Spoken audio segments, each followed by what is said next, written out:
Is your Samsung phone stubbornly refusing to connect to your mobile network, leaving you offline and frustrated?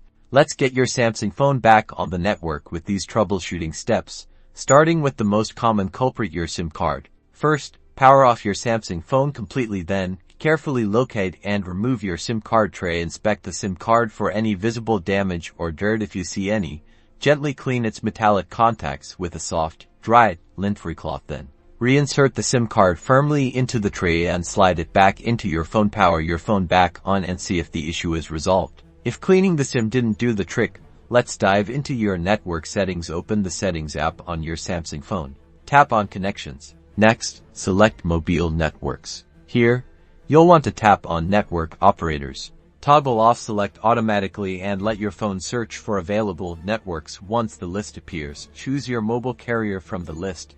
Then toggle Select automatically back on. This process forces your phone to re-register with your carrier's network. Still no luck? We can try resetting your network settings. Go back to the main settings menu and open the General Management option.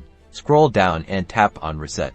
Then select Reset Network Settings. Confirm your choice by tapping Reset Settings. This will reset all Wi-Fi, Bluetooth, and mobile network settings to their defaults, which can often clear up registration issues. Your phone will restart after this process.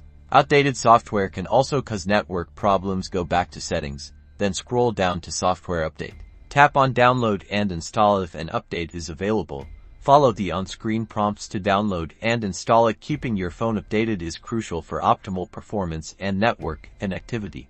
If none of these steps resolve the not registered on network error, it's possible there's a more complex issue, even a hardware one. In such cases, contacting your mobile carrier or a professional Samsung service center for further assistance would be the best next step to get your Samsung phone back to full network functionality.